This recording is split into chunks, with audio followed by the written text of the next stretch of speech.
প্রিয় বন্ধুগণ আসসালামু আলাইকুম। আশা রাখি আপনারা ভালো আছেন। আজকে আমি আপনাদের সম্মুখে মাথা ব্যথার যে ট্যাবলেটটি বেশি ব্যবহার হয়ে থাকে সেই ট্যাবলেটটি সম্পর্কে আলোচনা করব।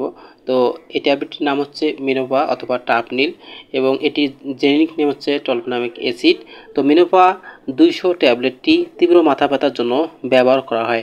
সকল ধরনের মাথা ব্যথার জন্য মিনোভা 200 ট্যাবলেট ব্যবহার করা যাবে না। জ্বরজনিত মাথা ব্যথার ক্ষেত্রেও মিনোভা 200 ট্যাবলেটটি ব্যবহার করা হয়। এছাড়াও মাইগ্রেনজনিত ব্যথার ক্ষেত্রেও অথবা মাথার একপাশে ব্যথার ক্ষেত্রে এই মিনোভা 200 ট্যাবলেটটি ব্যবহার করা হয়। মিনোভা ট্যাবলেটটি দিনে 1 থেকে 2টি করে খাওয়ার পর সেবন করতে হয়। তবে ডাক্তারের পরামর্শ অনুযায়ী প্রত্যেকটি ট্যাবলেট ব্যবহার করবেন। এই ট্যাবলেটটি শুধুমাত্র প্রাপ্তবয়স্কগণ ব্যবহার করতে পারবে, আর অপ্রাপ্তবয়স্কগণ এই ট্যাবলেটটি ব্যবহার করতে পারবে না। গর্ভাবস্থায় মিনোভা ট্যাবলেটটি ব্যবহার করা যাবে না, তবে মায়েরা দুগ্ধদানকালে এই ট্যাবলেটটি ব্যবহার করতে পারবে। এছাড়াও যাদের লিভারে ও হার্টে এবং গ্যাস্ট্রিকের তীব্র সমস্যা রয়েছে তারা এই মিনোভা ট্যাবলেটটি ব্যবহার করতে পারবে না।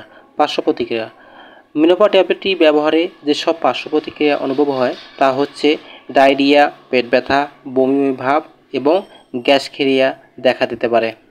বিভিন্ন কারণে ওষুধের মাত্রার তারতম্য দেখা দিতে পারে, তাই আপনারা রেজিস্টার্ড চিকিৎসকের পরামর্শ অনুযায়ী প্রত্যেকটি ট্যাবলেট ব্যবহার করবেন এবং আপনার যে প্রেসক্রিপশনে আছে এবং তা ফলো করবেন, সেই অনুযায়ী আপনারা ওষুধ সেবন করবেন। মিনোভা অথবা টাপনিল 200 ট্যাবলেটটি আপনার পার্শ্ববর্তী ফার্মেসিতে পাবেন এবং ট্যাবলেটটির মূল্য হচ্ছে মাত্র 10 টাকা। তো বন্ধুগণ, এইরকম ওষুধের আপডেট পেতে অবশ্যই আমার এই চ্যানেলটি সাবস্ক্রাইব করবেন। ভালো থাকবেন, সুস্থ থাকবেন। আল্লাহ হাফেজ।